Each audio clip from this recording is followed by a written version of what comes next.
Okay lang po tayo. Ano po ang nararamdaman mo ngayon? Nakaiba sa lahat ng mga nararamdaman ko yung nakakayang ko at iba pagka ang hindi ang bigay sa mga ganito pa rin natin. Sabi ko nga kanina, hanggang dito lang ako pero habang tayo ko kanina doon sa stage na nagsasalita ako, parang naka-graduate na rin ako sa universidad. Kaya masaya. At ikaw sa dami ng parangal na tinanggap mo, sabi mo special na iba itong parangal na ito. Opo. Sabi ko lang kasi mga kabayan na yung sa amin na importante yung tao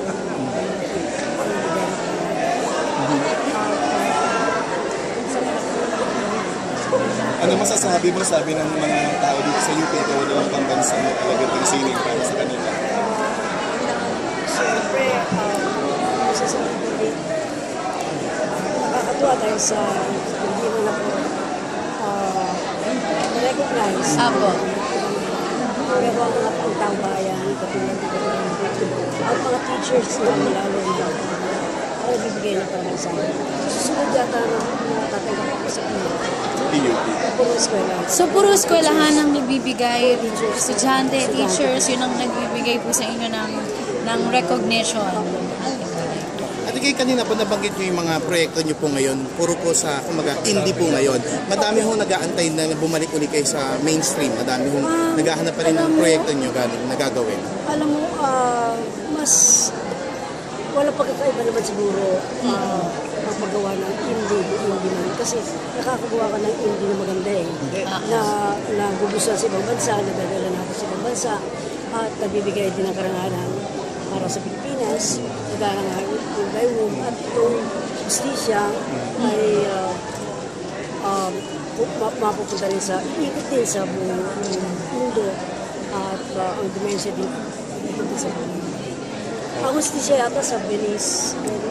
Sa mga ibang film festivals po abroad.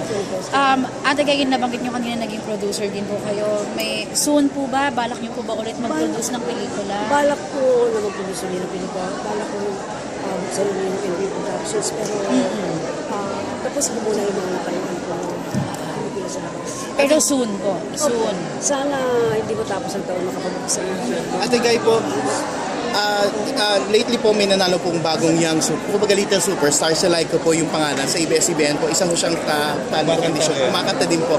Ano pong pakiramdam niyo na isa din pong bata, nanalo at ang tawag po ngayon ay Little Superstar? Ay maganda po yun. Dapat tutulungan natin yung katulad ng ganung pagkatahan sa pagkatahan. Yan po pagka nagtagal, yan po ang magtuturo naman doon sa mga kabataan na susunod sa kanila. Kaya kailangan tulungan natin. Ano pong reaction niyo dun sa sinabi ko ni Lola na hindi lamang po kayo iskola na rin ng bayan, hindi artist na rin po kayo ng bayan?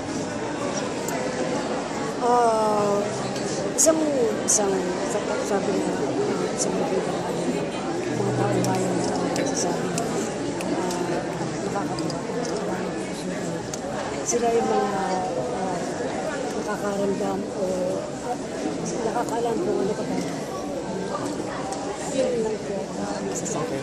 Salamat po. Okay, salamat. Thank you Ate Guy. Salamat. Congratulations po. Salamat po. First, patay dong.